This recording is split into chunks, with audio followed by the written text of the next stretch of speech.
परमेश्वर का धन्यवाद हो आज के सुंदर समय के लिए। आज के वचन के मनन के लिए हम लोग निकालेंगे यूहन्ना रचित सुसमाचार उसका 15वां अध्याय, gospel according to John chapter 15। यूहन्ना रचित सुसमाचार उसका 15वां अध्याय और उसकी 5, 6, 7 इन 3 आयतों को हम पढ़ेंगे।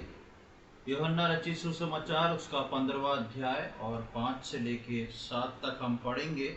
यहाँ पे इस प्रकार लिखा है, मैं दाखलता हूँ, तुम डालियाँ हो। जो मुझ में बना रहता है और मैं उसमें, वो बहुत फल फलता है, क्योंकि मुझसे अलग होकर तुम कुछ भी नहीं कर सकते। यदि कोई मुझ में बना ना रहे तो वो डाली के समान फेंक दिया जाता और सूख जाता है, और लोग उन्हें बटोर कर आग में झोंक देते हैं और वे जल जाती हैं। जब हम यूहन्ना रचित सुसमाचार में आते हैं, हम प्रभु यीशु मसीह के एक बात को देखते और सुनते हैं, जिसमें यीशु मसीह बताता है कि मैं दाखलता हूँ और उस दाखलता में से निकलने वाली डालियाँ तुम हो। एक और स्थान पर जब हम देखते हैं परमेश्वर के वचन में, तो हम पढ़ते हैं कि मैं और आप उस जंगली जैतून के समान थे, जिनको अच्छे जैतून में साटा गया है, बर्डिंग किया गया, उनको मिलाया है।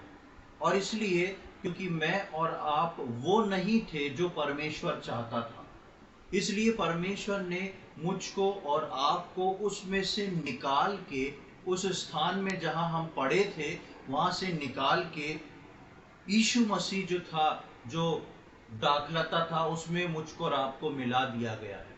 अब हम क्योंकि परमेश्वर की संतान होने का सौभाग्य और अधिकार हमको मिला है, तो हम जो हैं उसके फल लाने के लिए रखे गए हैं, ताकि अब उन जंगली जैतूनों में से, अब उन दाखलता की डालियों में से वो फल ना निकले जो पहले निकलता था।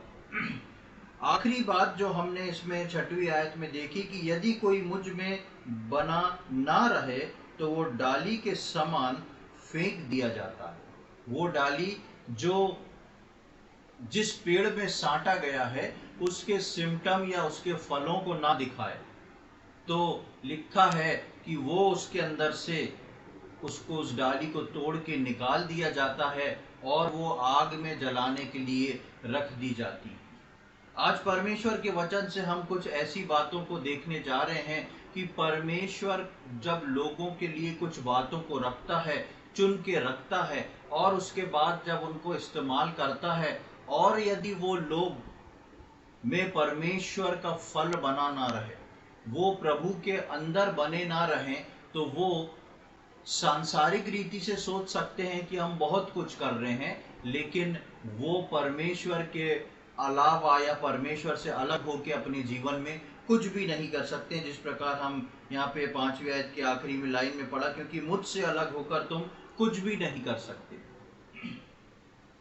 परमेश्वर मनुष्य के साथ जितनी बातों को रखा, परमेश्वर ने पहले अपने भविष्यवक्ताओं को भेजा, परमेश्वर ने अपने पवित्र आत्मा दे के और लोगों के द्वारा बात करी।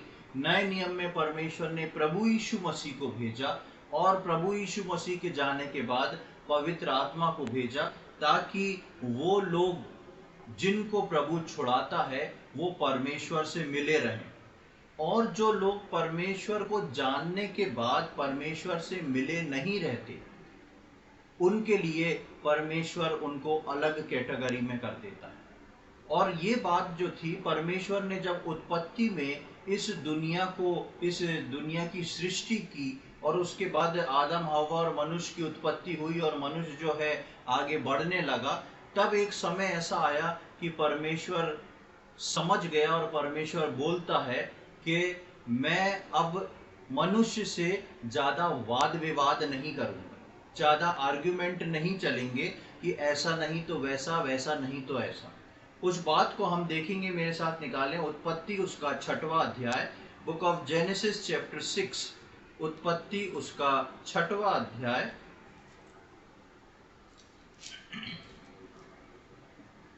और उसकी 3री आयत में हम देखते हैं यहाँ पर किस प्रकार लिखा हुआ है। जेनेसिस चैप्टर 6 वर्स 3, तब यहोवा ने कहा, मेरा आत्मा मनुष्य से सदा लौ विवाद करता ना रहेगा, क्योंकि मनुष्य भी शरीर है, उसकी आयु 120 वर्ष होगी। जैसे ही हम देखते हैं उत्पत्ति के पहले 2 अध्याय में हम सृष्टि को देखते हैं, किस प्रकार परमेश्वर ने सृष्टि की रचना करी, किस प्रकार परमेश्वर ने लोगों को बनाया, आदम हवा, और बहुत सारी उनसे जाति उत्पन्न होना शुरू हुई।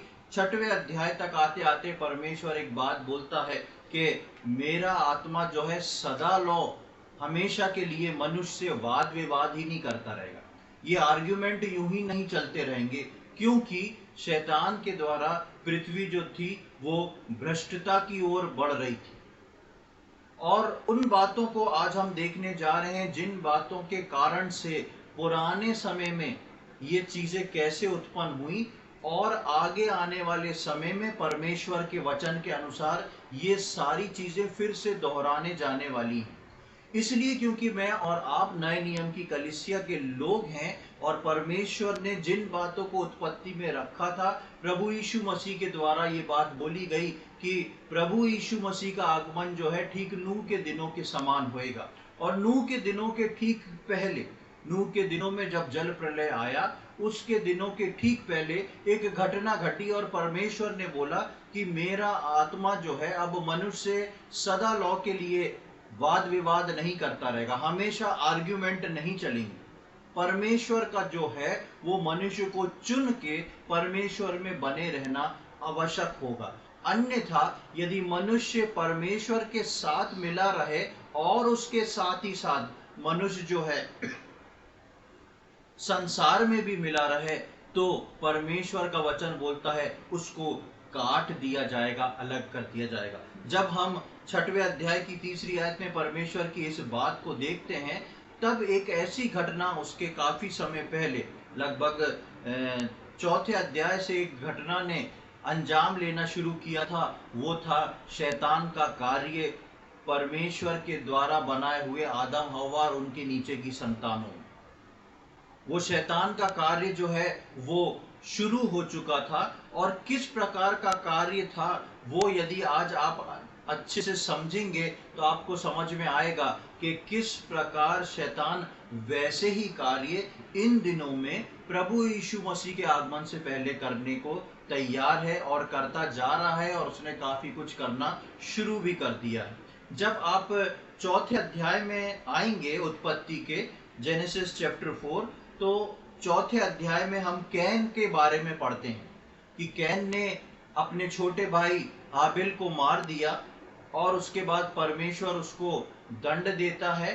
परमेश्वर दंड देता है और उसके साथ साथ परमेश्वर उसको बोलता है कि तूने ये क्या किया, और पृथ्वी जो है वो इस कारण कि तूने अपने भाई के लहू को उस पृथ्वी पे बहा दिया है, अब पृथ्वी के कारण तू श्रापित है। आप उसको देखें 11वीं आयत में, 4थे अध्याय की 11वीं आयत में लिखा है, इसलिए अब भूमि जिसने तेरे भाई का लहू तेरे हाथ से पीने के लिए अपना मुंह खोला है, उसकी ओर से तू श्रापित है। उस भूमि ने केन को श्राप दे दिया, क्योंकि उस भूमि पे अब तक किसी मनुष्य का लहू नहीं बहा था। और उसके बाद कैन जो है एक श्रापित व्यक्ति बन गया, और हम देखते हैं कि आप 16वीं आयत से देखेंगे तो कैन के वंश जो चला है उसका जिक्र है, और हम खास मैं उसकी 20 और 21वीं आयत को आपके सम्मुख रखूंगा। उत्पत्ति उसका 4था अध्याय और उसकी 20 और 21वीं आयत। वहां पर लिखा है, आदा ने याबाल को जन्म दिया, वो तंबुओं में रहना और पशुपालन इन दोनों रीतियों का प्रवक्ता हुआ, और उसके भाई का नाम युबाल था, वो वीणा और बांसुरी आदि बाजों के बजाने की सारी रीति का प्रवर्तक हुआ। यहाँ पर हम देखते हैं कि एक छोटी सी बात आई है और यहाँ पर आपको नहीं मिलेगा उत्पत्ति में कि आदम और हवा या उनकी दूसरी संतान जो आगे बढ़ी थी उनके बारे में कुछ इस प्रकार का जिक्र है। लेकिन कैन जो था उसके वंशज के लिए लिखा हुआ है कि वहां पे दो क्वालिटी देखी गई। और वो दो क्वालिटी क्या थी? वो दो क्वालिटी थी कि उनकी संतानों में से एक जो था वो पशुपालन और तंबू बनाना इन सब में वो माहिर हो गया, इन सब का मेन वो रहा सोर्स। और दूसरे के बारे में हम पढ़ते हैं वो वीणा और बांसुरी आदि बाजों के बजाने की सारी रीति का प्रवर्तक हुआ। ये दो चीज जो थी यहाँ पे, इन दो चीजों का ही जिक्र है। लेकिन उत्पत्ति में कैन की संतानों ने बहुत तरक्की करी। अभी ये 2-3 जनरेशन ही आगे बढ़ा है और कैसे इनको पशुपालन आ गया, कैसे ये लोग जो थे तंबू बनाना को शुरू कर दिए। और ना केवल तंबू बनाना, लेकिन ये लोग बाजे बना रहे हैं, इंस्ट्रूमेंट्स बना रहे हैं और इन बाजों को बजाने में और सब चीजों में वो जो थे वो माहिर हो जाते हैं। ये वो लोग थे जो कि श्रापित भूमि की तरफ से श्रापित कैन के वंशज थे। और ये जो थे इनकी लाइफ में एक बहुत बड़ा डेवलपमेंट हो रहा था, बहुत आगे की ओर बढ़ रहे थे। यहाँ पर जब कैन श्रापित होके अपने वंशजों के साथ उसके वंशज आगे बढ़ने लगे तो यहाँ पर वो सिलसिला शुरू होता है कि शैतान ने इनके जीवन में कार्य करना शुरू कर दिया। और शैतान ने किस तरीके से इनके जीवन में काम करने को शुरू किया वो मैं आप लोग के सम्मुख रखूंगा। यदि हम 6वें अध्याय में, हम बाद में आएंगे, 6वें अध्याय में हम इस बात का जिक्र देखते हैं कि किस प्रकार लिखा है, परमेश्वर के पुत्रों ने मनुष्य की पुत्रियों को देखा कि वे सुंदर हैं और जिसने जिसको चाहा उनसे विवाह कर लिया और उनसे संतानें उत्पन्न हुई जो कि शूरवीर और नफीली हुआ करते थे। और ये लोग जो थे, ये स्टार्टिंग जो हुई थी ये कैन के वंशज जो थे वहां से स्टार्टिंग हुई थी। और जब ये वहां से स्टार्टिंग हुई थी तो ये जो स्वर्गदूत जो जिनको परमेश्वर का पुत्र कहा गया है, ये वास्तविकता में वो परमेश्वर का पुत्र नहीं। हम परमेश्वर के पुत्र को प्रभु यीशु मसीह के रूप में जानते हैं, लेकिन ऊपर से जो इन स्वर्गदूतों को गिराया गया था, इब्लीस और उसके साथ के जो दूत की पूरी सैकड़ों की टीम थी, वो सब परमेश्वर के पुत्र कहलाते थे। उनको जब गिराया गया था और जब ये पृथ्वी पे गिर चुके थे, तब इन्होंने कैन के वंशजों के साथ ऐसे कार्य को शुरू किया और कैन के वंशजों को इन्होंने एक टेक्नोलॉजी में बढ़ाना शुरू कर दिया और इस बात को सिखाना, समझाना, आगे की ओर बढ़ाना शुरू कर दिया। और इससे ये वंशज जो थे वो बहुत आगे की ओर बढ़ गए। अब यहाँ पर हम 2-3 चीजों को देखते हैं। यहाँ पर जिक्र 2-3 चीजों का है, जैसे तंबू बनाना, पशुपालन करना, म्यूजिकल इंस्ट्रूमेंट बनाना। लेकिन उस समय इतनी चीजें यहाँ लिखी है, लेकिन उस समय जो इन गिराए हुए स्वर्गदूतों ने इनको इनके बीच में जो काम किया था वो और भी बहुत सारी चीजों का काम किया था। पेंटिंग बनाना, राइटिंग सिखाना, कई चीजों के बारे में इन लोगों ने इनको बढ़ावा दे दिया था। और ये लोग इसको क्या समझ रहे थे, ये हमारा डेवलपमेंट है, हम इसमें आगे बढ़ रहे हैं और हम इसमें जो है बहुत सारी चीजों को सीख रहे हैं। और जीवन जो है इन सब चीजों को सीख के कैसा हो रहा था, आरामदायक बन रहा था। अभी पेड़ों के नीचे गुफाओं में रहना पड़ रहा था, अब मनचाही जगह में एक परमानेंट तंबू लगा के रह रहे थे। जीवन में आराम मिला, इधर से उधर शिफ्ट नहीं होना। अपने मनोरंजन के लिए वीणा, बांसुरी ये सब बना रहे हैं और बजा रहे हैं, उनके मन को सुख मिल रहा है, उनका एंटरटेनमेंट हो रहा है, उनके लाइफ में थोड़ा सा कंफर्ट आया। पशुपालन कर लिया, अब इधर उधर दौड़ना नहीं है। जो हमारे बाड़े में पशु पले हुए हैं उनका मांस, दूध, दही इस्तेमाल किया जा रहा है, उनके लिए आरामदायक बन गया। एक आयत को हम पढ़ेंगे, यह एजेकिएल की किताब उसका 28वां अध्याय,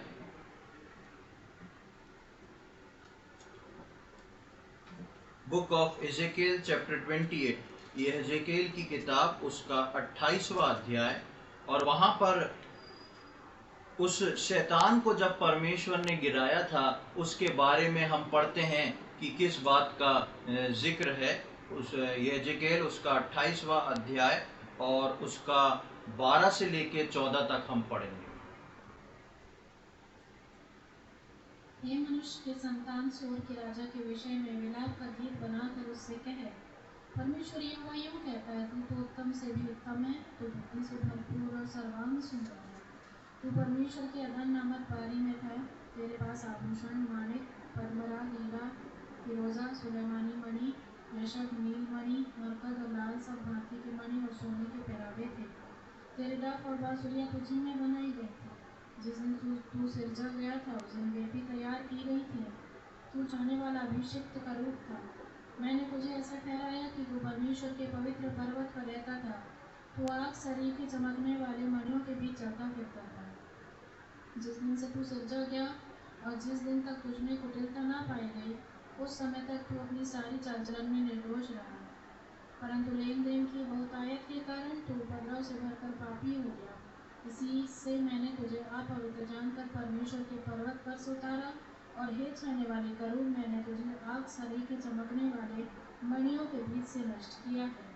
हाँ, यहाँ पर हम एक छोटा सा जिक्र देखते हैं। आप बाद में चाहे तो इसको पूरा पढ़ सकते हैं और आपको समझ में आ जाएगा कि ये एजेकिएल के 28वें अध्याय में इस लूसीफर के बारे में किस बातों को बोला गया है।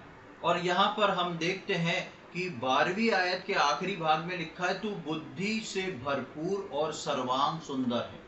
बुद्धि से भरपूर, ये शैतान जो है वो बुद्धि से परिपूर्ण है, भरपूर है। जितना हम सोच भी नहीं सकते उससे अधिक ज्ञानवान ये शैतान है। और आप यदि 13वीं आयत के सेकंड लास्ट लाइन में पढ़ेंगे तो लिखा है, तेरे डफ और बांसुरी तुझी में बनाई गई थी। अब आपको समझ में आएगा, बुद्धि और ये सारे म्यूजिकल इंस्ट्रूमेंट्स जो थे वो उस शैतान का बायां हाथ थे, वो उसी के अंदर इनबिल्ट थे, बने हुए थे, और इन सारी चीजों की जानकारी यही रखता था। और जब हम उन कैन के वंशजों के बारे में पढ़ते हैं तो सबसे पहले आप कैन के वंशजों के जीवन में इस डेवलपमेंट को देखेंगे कि उन्होंने ये चीज को स्टार्ट करा। उनने पशुपालन किया, उन्होंने तंबू बनाने को सीखा, उन्होंने जो था इन म्यूजिकल इंस्ट्रूमेंट्स को बना के उससे अपना मनोरंजन करना शुरू करा, क्योंकि ये सारी चीजें जो थी वो शैतान के उसमें थी। परमेश्वर आदम और हवा के साथ अदन के बगीचे में संगति करता था, और परमेश्वर चाहता था कि आदम और हवा जो है परमेश्वर की संगति और परमेश्वर की धार्मिकता में जीवन को बिताएं। लेकिन जब आदम और हवा को शैतान ने उस फल को खिला के अदन की वाटिका से बाहर कर दिया, जब बाहर निकल गए तो शैतान ने कैन को बरगला के उसको पकड़ के उसके भाई का मर्डर करा दिया। और उसके बाद जो था कैन भगोड़ों के समान भाग रहा है, और कैन के वंशज जो थे इनको ये गिफ्ट कहां से मिल रही है? भूमि के द्वारा मनुष्य जाति श्रापित हो चुकी है, और परमेश्वर की उपस्थिति और नजदीकी से ये लोग दूर हो गए हैं।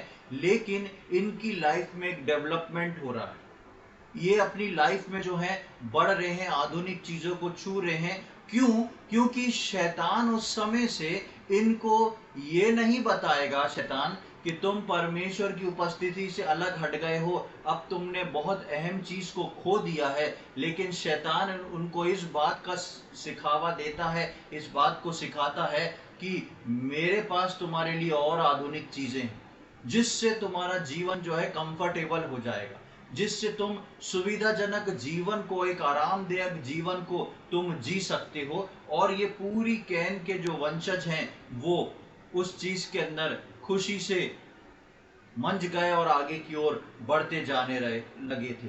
नई टेक्नोलॉजी, लग्जरी लाइफ और नए नए इन्वेंशन को ये शैतान जो पृथ्वी पर गिरा दिया गया था और मनुष्य की संतान जो अदन की वाटिका से बाहर निकाल के फेंक दी गई थी, ये दोनों एक हो गए।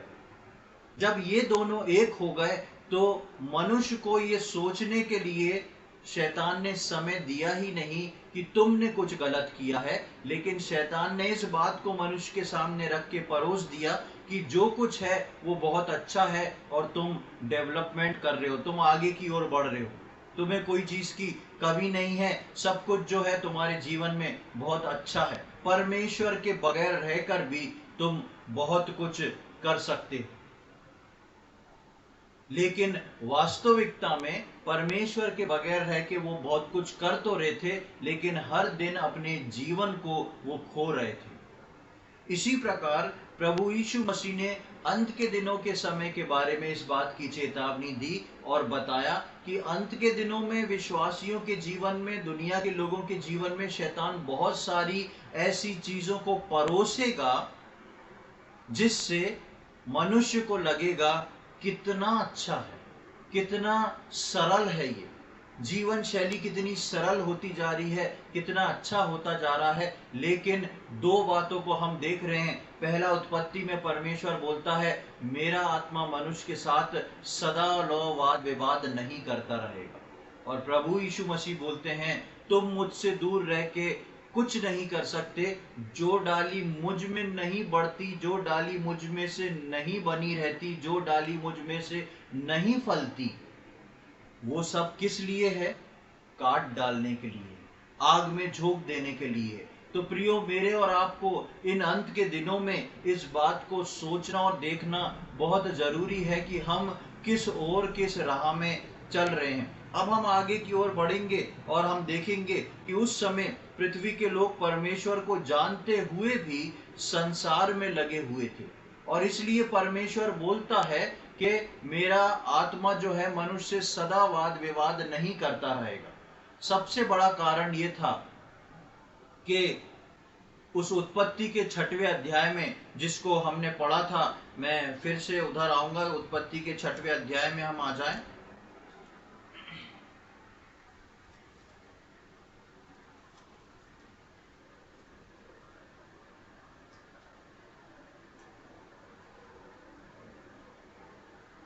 और उसके 6वें अध्याय में उसकी पहली आयत से लेके हम 4थी आयत तक पढ़ लें। फिर जब मनुष्य भूमि के ऊपर बहुत बढ़ने लगे और उनकी बेटियां उत्पन्न हुई, तब परमेश्वर के पुत्रों ने मनुष्य की पुत्रियों को देखा कि वे सुंदर हैं और उन्होंने जिस जिसको चाहा उनसे विवाह कर लिया। तब यहोवा ने कहा, मेरा आत्मा मनुष्य से सदा लोग विवाद करता न रहेगा, क्योंकि मनुष्य भी शरीर ही है। उसकी आयु 120 वर्ष की होगी। उन दिनों में पृथ्वी पर दानव रहते थे। और इसके पश्चात जब परमेश्वर के पुत्र मनुष्य की पुत्रियों के पास गए, तब उनके द्वारा जो पुत्र उत्पन्न हुए वे शूरवीर होते थे, जिनकी कीर्ति प्राचीन काल से प्रचलित है। हाँ, यहाँ पर हम देखते हैं कि ये जो जिक्र 6वें अध्याय में है, ये 6वें अध्याय से शुरू नहीं हुआ है।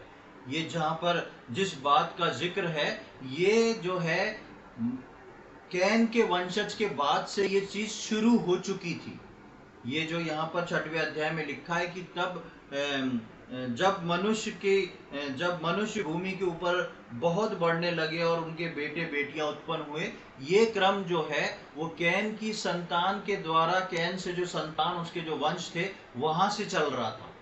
और पूरा 5वां अध्याय निकल जाता है और 6वें अध्याय तक परमेश्वर वेट करता है और परमेश्वर देखता है कि पूरा का पूरा मनुष्य जाति जो है वो किस ओर दौड़ रही है। वो शैतान और उनके कामों में लिप्त होके शैतान की ओर चल रही है और उस तरफ को वो दौड़ रही है। लेकिन यहाँ पर हम दो बातों को देखते हैं। अगर आप ध्यान से पढ़ेंगे तो आपको वहां पर एक क्रम दिखेगा। 6वें अध्याय की 5वीं आयत में देखें, वहां पर लिखा है, यहोवा ने देखा कि मनुष्य की बुराई पृथ्वी पर बढ़ गई है और उनके मन के विचार में जो कुछ उत्पन्न होता है वो निरंतर बुरा ही होता है। 5वीं आयत में हम इस प्रकार पढ़ते हैं कि परमेश्वर देख रहा है। परमेश्वर ने देखा, क्या देखा? कि मनुष्य के मन की बुराइयां जो हैं वो बढ़ती जा रही हैं। क्यों बढ़ रही थी? क्योंकि उनको चला जो रहा था, उनका नेतृत्व जो कर रहा था, वो शैतान कर रहा था। और इस प्रकार उनके मन की बुराइयों से, जो लिखा है कि वो बुराई पृथ्वी पर बढ़ गई है, और उनके मन के विचार में जो कुछ उत्पन्न हो रहा है वो बुरा ही हो रहा है। कैन के वंशज के बाद से परमेश्वर उनको वॉच कर रहा है, वो धीरे धीरे इस बुराई में बढ़ते जा रहे हैं। 5वीं आयत में, हम 6वें अध्याय की 5वीं आयत में देखते हैं कि वो जो कुछ सोच रहे हैं, जो कुछ कर रहे हैं, उनके मन में वो बुरा ही उत्पन्न हो रहा है, गलत में ज्यादा लिप्त हैं। और आप जब 11वीं आयत में आएंगे तब वहां पर देखें क्या लिखा है।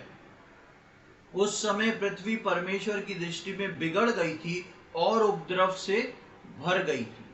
ये काम 5वीं आयत में नहीं हुआ था।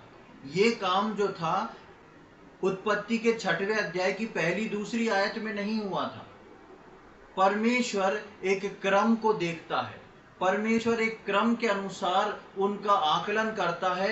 5वीं आयत में वो बोलता है कि उनके मन में जो कुछ विचार आ रहे थे, जो बातें हो रही थी, वो सब बुरी हो रही थी, बुराई उत्पन्न हो रही थी। और 11वीं आयत में वो बोलता है कि उस समय पृथ्वी परमेश्वर की दृष्टि में बिगड़ गई थी और उपद्रव से भर चुकी थी। यानी कि मनुष्य जाति के अंदर जो था वो कुछ भी अच्छा नहीं बचा था, क्योंकि कैन की संतान का नेतृत्व जो है, उनके वंश का जो नेतृत्व है, वो शैतान कर रहा था। और वहां जितने लोग थे वो सब उसमें प्रभावित होकर लिप्त होते चले जा रहे थे। इसलिए आखिर में परमेश्वर को इस बात को बोलना पड़ा कि पृथ्वी बिगड़ चुकी थी। पूरी पृथ्वी के लोग जो थे वो इसी में सम्मिलित हो गए थे। लेकिन जब हम 8 और 9वीं आयत को पढ़ते हैं, जहां पर नूह के बारे में परमेश्वर कुछ बात को बोलता है, 6वें अध्याय का 8 और 9, परंतु यहोवा के अनुग्रह की दृष्टि नूह पर बनी रही। नूह की वंशावली ये है, नूह धर्मी पुरुष और अपने समय के लोगों में खरा था, और नूह परमेश्वर के साथ साथ चलता था। अब आप देखेंगे कि यदि आप 4थे अध्याय से, उत्पत्ति के 4थे अध्याय से 6वें अध्याय तक पढ़ेंगे, तो कैन के वंशज और कैन के बाद परमेश्वर ने आदम को उसकी समानता में एक और पुत्र दिया, उसके वंशज जो चले। लेकिन इन सब के वंशज जो थे उनमें से कोई भी ठीक नहीं रहा। कुछ परमेश्वर की उपस्थिति में चलने वाले लोग रहे, जैसे हनूक था, मतुशलह था, और दूसरों का जिक्र है। वो एक एक जन ऐसे परमेश्वर की उपस्थिति में चलने वाले रहे। लेकिन बाकी जितने लिप्त हो चुके थे, सब के सब कौन थे? ये नूह के रिश्तेदार थे, ये नूह के खून के रिश्ते वाले रिश्तेदार थे। नूह एक ऐसे स्थान पर रह रहा था जहां चारों तरफ उसको कहने को ये नहीं था कि ये पराया है। नूह को मालूम था ये मेरे चाचा का बेटा, ये मेरे ताऊ का बेटा, ये मेरी मामी, ये मेरी चाची, सब तरफ उसके रिश्तेदार थे। उनके बीच में नूह रह रहा था, और उसके सारे रिश्तेदार जो थे वो बिगड़ चुके थे। तभी तो परमेश्वर ने इस बात को बोला कि परमेश्वर की दृष्टि में, जब परमेश्वर ने पृथ्वी पर दृष्टि करी तो देखा सब जो है बिगड़ चुकी है। बाद में 11वीं आयत में बोलता है पृथ्वी जो थी बिगड़ चुकी थी। लेकिन सबसे खास बात जो मैं आपके मध्य में रखने जा रहा हूं वो ये है, पूरी पृथ्वी, सारे रिश्तेदार, पूरा समाज जो बिगड़ चुका था, उनमें से नूह का परिवार था जो नहीं बिगड़ा था।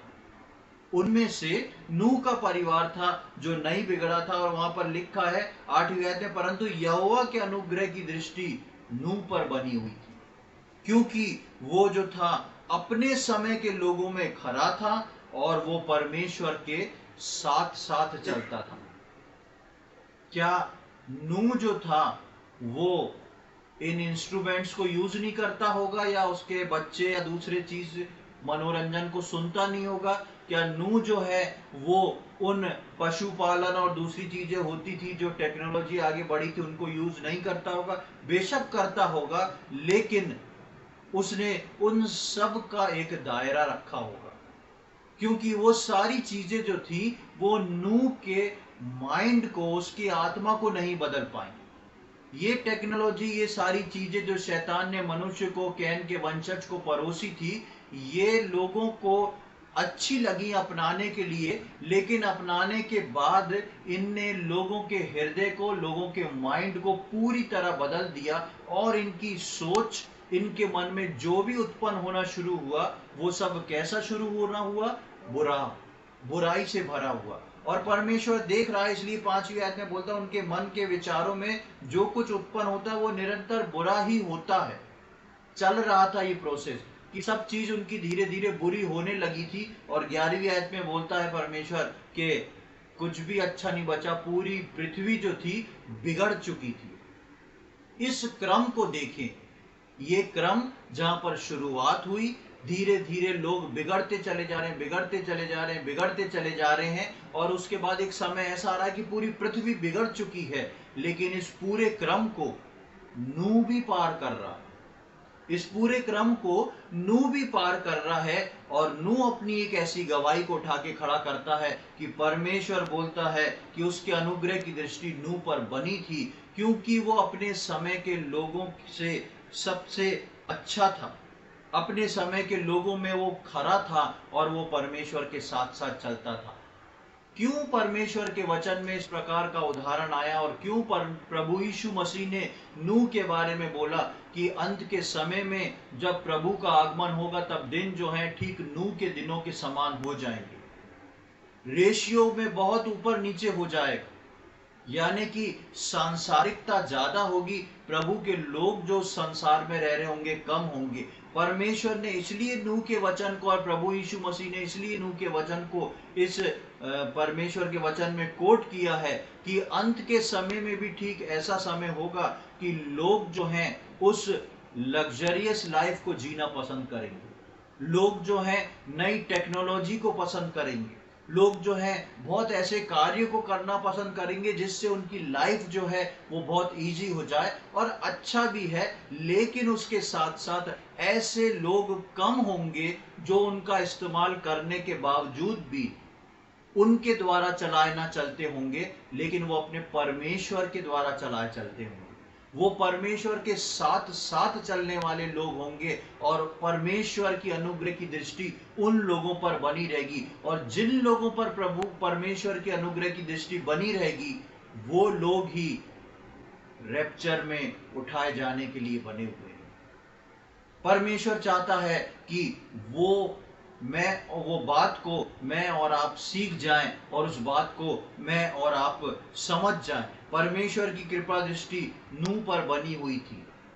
नूह जब अकेला रह के अपने परिवार के साथ बच गया, सारी दुनिया को परमेश्वर ने समाप्त कर दिया, जानवरों को समाप्त कर दिया, और नूह के द्वारा नूह ने एक नई पृथ्वी में प्रवेश किया। जब पूरी पृथ्वी डूब के दोबारा सूख के नई कोपलें उठती हैं, नया वातावरण में जिस स्थान पर था उस स्थान से वो स्थानांतरित हो जाता है, दूसरे स्थान पर पहुंच जाता है, और तब वो अपने जहाज के बाहर निकलता है। मेरे और आपके जीवन में भी जो कार्य शैतान ने उस अदन की वाटिका में किया था और आखिरी समय में इस प्रकार से करना शुरू किया था, सेम वही काम जो है शैतान मेरे और आपके जीवन में अभी भी बो रहा है। और मैं और आप कई बार इस चीज को अपने लिए बहुत अच्छा और बहुत सही समझते हैं, आज के आधुनिक जमाने में जीते हुए और आज के आधुनिक जमाने के अनुसार काम करते हुए हमको सुविधा होती है। बेशक हम उन सुविधाओं को ले सकते हैं, उनके अनुसार चल सकते हैं, लेकिन हम इस बात को ध्यान रखें कि मैं और आप जो हैं वो अपने उस ध्यान को केंद्रित ना होने दें। मैं और आप जो हैं भटके ना, क्योंकि प्रभु यीशु मसीह बोलता है कि जो डाली मुझ में नहीं है, जो डाली मुझ में नहीं फलती है, वो जो है काट डालने के लिए रखी गई है। मैं और आप जो हैं परमेश्वर के उस आत्मिक पौधे में, आत्मिक पेड़ में साट दिए गए हैं, और मैं और आप अपने साटे जाने को व्यर्थ न करें। हम दोनों जीवनों को एक साथ जी नहीं सकते। हम संसार का सुख लेते हुए हम प्रभु यीशु मसीह के आगमन की तैयारी नहीं कर सकते। नूह के जो कैन के वंशज थे, वो इस बात को देखते थे और आगे बढ़ रहे थे। उनने उस चीज को अपनाना ज्यादा पसंद किया जो अच्छा था। और आप देखेंगे कि उत्पत्ति के 6वें अध्याय की 4वीं आयत के आखिरी में लिखा है कि जिनकी कीर्ति प्राचीन काल में प्रचलित है, वो उनसे जो संतानें उत्पन्न हुई थी उनके बारे में लिखा गया था कि वो शूरवीर थे, और ऐसे शूरवीर को उन्होंने बहुत ही पसंद किया कि अगर हमारे जो बच्चे हो रहे हैं वो ऐसे हो रहे हैं, बलवान हो रहे हैं, जो पृथ्वी को अपने वश में कर सकते हैं, जो दूसरी चीजों में आगे हैं, तो मनुष्य उस बात को नहीं समझ पाया कि परमेश्वर की सृष्टि से हम कितना बड़ा खिलवाड़ कर रहे हैं।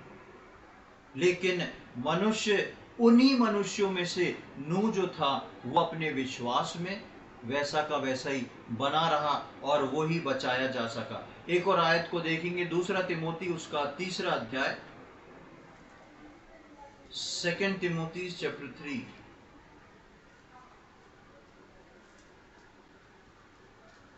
दूसरा तिमोथी उसका 3 अध्याय और इसका 13, 14, 15 हम पढ़ेंगे।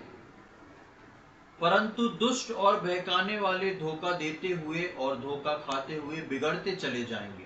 पर तू उन बातों पर जो तूने सीखी हैं और विश्वास किया है, ये जानकर दृढ़ बना रहे कि तूने उन्हें किन लोगों से सीखी है, और बचपन से पवित्र शास्त्र तेरा जाना हुआ है, जो तुझे मसीह पर विश्वास करने से उद्धार प्राप्त करने के लिए बुद्धिमान बना सकता है। मेरे और आपके जीवन में 2 जगह से हमको सीख मिलती है। पहली जगह संसार से, नई बातों को, नई टेक्नोलॉजी को, बहुत सारी नई चीजों को हम सीखते हैं। और दूसरी चीज, हमको परमेश्वर के दास, प्रभु के पुरनीय जो होते हैं, या परमेश्वर का वचन है, वो हमको सिखाता है। इसलिए 14वीं आयत में लिखा है, पर तू उन बातों पर जो तूने सीखी हैं और विश्वास किया, ये जानकर दृढ़ बना रहे कि तूने उन्हें किन लोगों से सीखा है। एक विश्वासी के जीवन में बहुत सारी चीजें आती हैं जो उसके जीवन में प्रभाव डालती हैं, बहुत सारी चीजें आती जो उसके जीवन में बहुत कुछ सिखा के जाती हैं। लेकिन एक व्यक्ति को, एक विश्वासी को इन बातों पे ध्यान रखना है कि उसने प्रभु के लोगों से क्या सीखा है, कलीसिया से क्या सीखा है, परमेश्वर के वचन से क्या सीखा है, क्योंकि वो वचन ही जो है, वो प्रभु के दासों से जो सीखा हुआ वचन है, वो ही है जो मुझको और आपको उस रैप्चर के दिन तक स्थिरता में बना के रखेगा। अन्यथा मैं और आप जिस समय से गुजर रहे हैं, वो समय जिसको हम आसान समझ रहे हैं, जिसको हम समझ रहे हैं कि हमारी लाइफ में ये कंफर्टेबल है, इन सब चीजों को देखना, समझना, करना, ये मुझको और आपको उस ओर ले जा रहा है जहां पर शैतान चाहता है कि मेरे और आपके हृदय से निकलने वाला हर विचार जो है वो बुराई से भर जाए। मेरे और आपके मन में हर किसी के प्रति जो है गलत सोच से भर जाए। मेरे और आपका मन जो है हर किसी के प्रति गुस्से से भर जाए। दानियल की किताब में हम पढ़ते हैं कि अंत के समय के बारे में लिखा है कि अंत के समय में ज्ञान बहुत बढ़ जाएगा, लेकिन परमेश्वर के जो जन हैं उनको उस ज्ञान में समझना है कि परमेश्वर का वचन किस ज्ञान को दे रहा है और संसार किस ज्ञान को दे रहा है। अन्यथा बहुत मुश्किल होगा, क्योंकि हम यहाँ पर पढ़ते हैं 13वीं आयत में, परंतु दुष्ट और बहकाने वाले धोखा देते हुए और धोखा खाते हुए बिगड़ते चले जाएंगे। बहुत से ऐसे दुष्ट और बहकाने वाले होंगे जो कि सेम वो काम करेंगे जो नूह के वंशावली से पहले जो था केन के वंशज के लोगों को उन्होंने बहकाया, उन्होंने किया। जिस प्रकार हमने यहेजकेल में पढ़ा कि किस प्रकार जो जो उसकी खूबसूरती थी शैतान की, जो जो उसका टैलेंट था, वो उसने आके लोगों में परोसना शुरू कर दिया था। और लोगों ने बोला कि इससे तो लाइफ जो है वो बहुत अच्छी हो गई है, लाइफ कंफर्टेबल हो गई है, लाइफ जो है लग्जरियस हो गई है। सेम वैसा ही प्रभु यीशु मसीह के आगमन से पहले शैतान करने वाला है।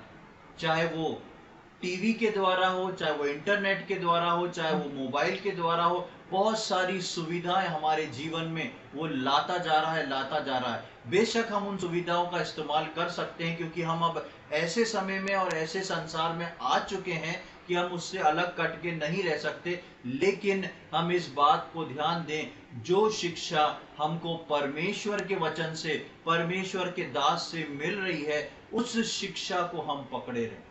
अन्यथा बाहर से आने वाली जितनी टेक्नोलॉजी और जितनी शिक्षा है, वो मुझको और आपको धीरे धीरे करके भ्रष्टता की ओर बढ़ा रही है, जिसको मैं और आप समझ नहीं रहे। इसकी पहली आयत से लेके 5वीं आयत तक भी हम पढ़ेंगे। दूसरा तिमोथी 3 अध्याय पहली आयत से लेके 5वीं आयत तक। पर यह स्मरण रखिए, अंतिम दिनों में कठिन समय आएंगे, क्योंकि मनुष्य स्वार्थी, लोभी, बीमार, अभिमानी, निंदक, माता पिता की आज्ञा टालने वाले, कृतज्ञ, अपवित्र, दयारहित, क्षमा रहित, दोष लगाने वाले, असंयमी, कठोर, भले के बैरी, विश्वासघाती, ढीठ, घमंडी और परमेश्वर के नहीं वरन सुख विलास ही के चाहने वाले होंगे। वे भक्ति का भेष तो धरेंगे, पर उसकी शक्ति को न मानेंगे। ऐसों से परे रहना। हाँ, ऐसों से परे रहना। 5वीं आयत में लिखा है आखिरी में, ऐसों से परे रहना। किन लोगों से? जो कि ऐसे होंगे जो आपको लगेगा ये प्रभु की ओर से हैं। बहुत सारी बातें जो हैं हम ऐसी सीखेंगे, देखेंगे कि हमको लगेगा ये प्रभु की ओर से है। लेकिन अंत के समय में, जिस प्रकार शुरुआत है, ये स्मरण रख कि अंत के समय में कठिन समय आ जाएंगे, और एक बहुत बड़ी लिस्ट दे रखी है। एक टेक्नोलॉजी कैन के समय शैतान ने इंट्रोड्यूस करी, और उससे आगे चल के पिछले हफ्ते ही हम देख रहे थे कि वहां पर उसी के वंश में दूसरा मर्डर होता है।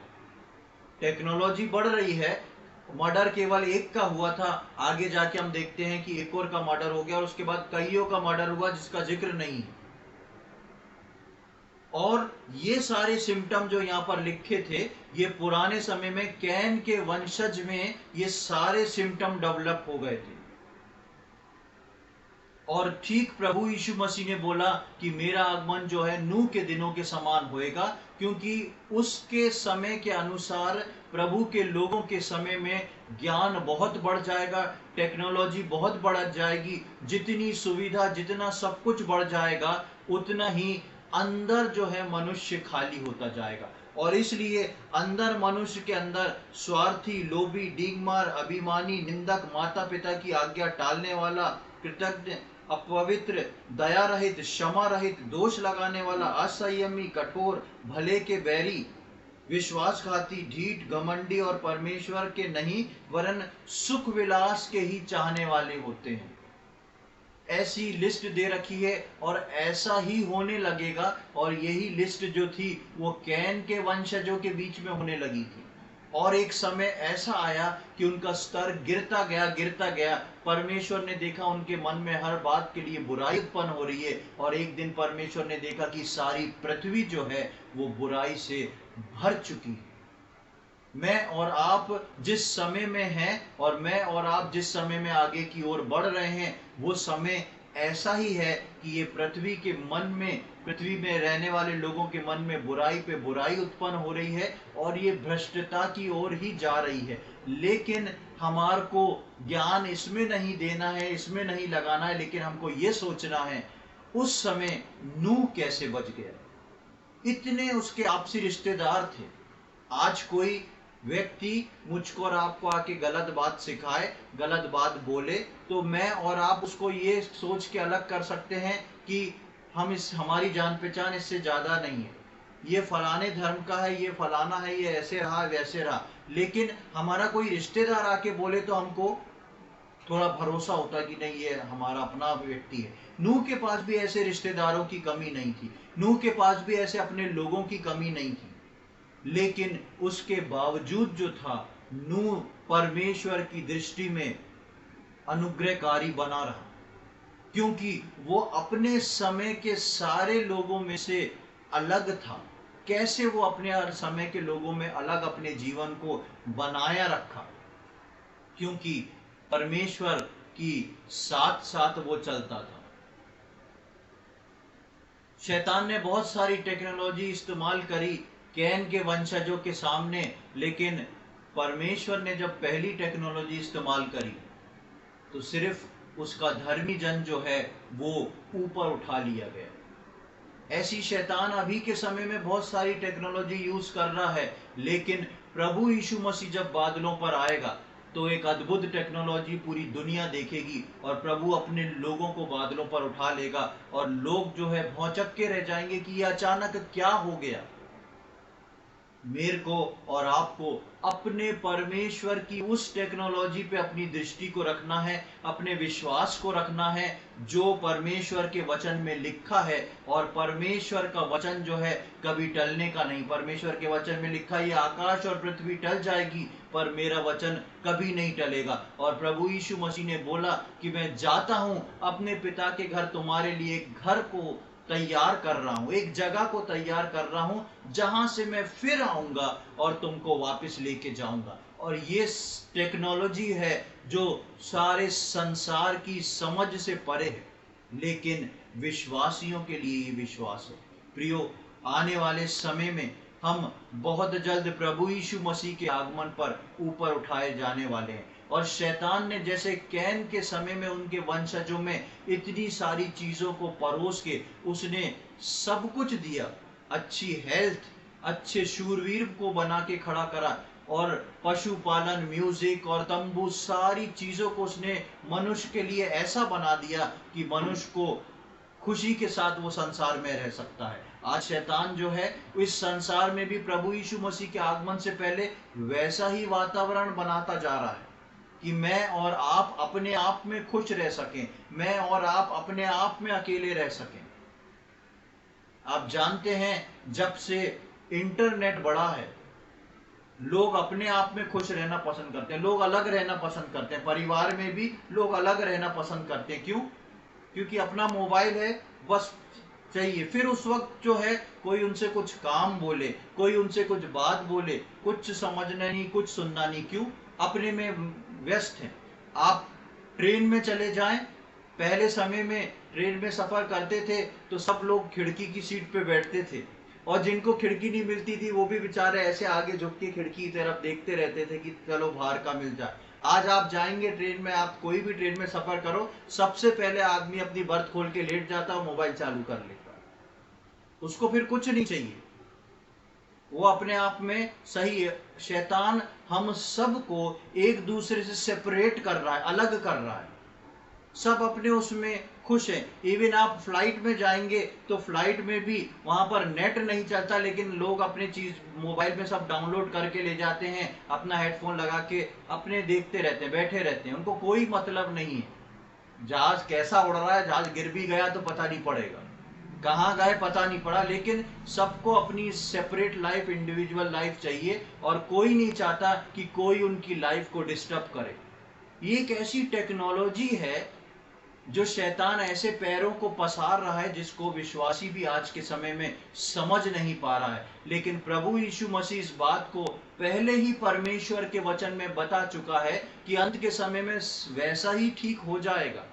जो वचन को पढ़ेंगे उनकी आंखें खुली रहेंगी। इसलिए दूसरा तिमोथी में हमने पढ़ा था कि तुम उन बातों को ध्यान रखो और तुमने किस से सीखी थी, परमेश्वर के वचन से क्या सीखा है और संसार से क्या सीखा है। संसार से सीखने वाली चीजें बेशक हमारे काम की हो सकती हैं, लेकिन उनका एक दायरा रहना बहुत आवश्यक है।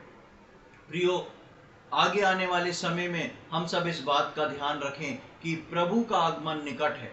परमेश्वर ने जिस वचन को मुझको और आपको दिया है, ये खेल जो शैतान खेल रहा है, ये अदन की वाटिका से खेल रहा है, और वो खेल दोबारा खेलने जा रहा है। मेरे और आपके सामने एक चुनाव को रखा है परमेश्वर ने मैं और आप शैतान की टेक्नोलॉजी पसंद कर रहे हैं या मैं और आप उस अद्भुत टेक्नोलॉजी की तरफ अपनी आंखों को उठा के रखें। जिस दिन प्रभु यीशु मसीह आएगा, मैं और आप पलक झपकते ही बदल जाएंगे। जो परमेश्वर में सो चुके हैं, जो मसीह में सो चुके हैं, वो मुर्दे जाग उठेंगे। ये एक ऐसी टेक्नोलॉजी होगी जो संसार ने ना कभी देखी होगी ना सुनी होगी, क्योंकि परमेश्वर जो है सामर्थी परमेश्वर है और परमेश्वर शैतान से बहुत ऊपर है।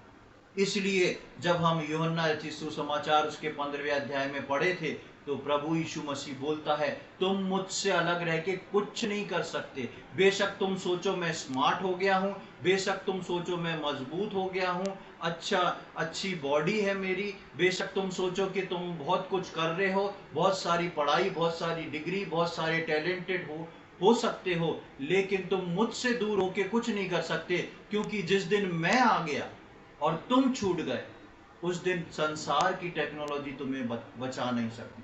प्रियो, आगे आने वाले समय में परमेश्वर हम में से प्रत्येक की सहायता करे कि हम आगे के समय में अपने परमेश्वर के वचन के अनुसार, जिस प्रकार परमेश्वर का वचन बोलता है कि तुम उन बातों में ध्यान दो कि वो बातें तुमने किससे सीखी है। और परमेश्वर का वचन जो है वो लिखा है, संपूर्ण पवित्र शास्त्र परमेश्वर की प्रेरणा से रचा गया है और उद्देश्य और समझाने और सुधारने और धर्म की शिक्षा के लिए लाभदायक है।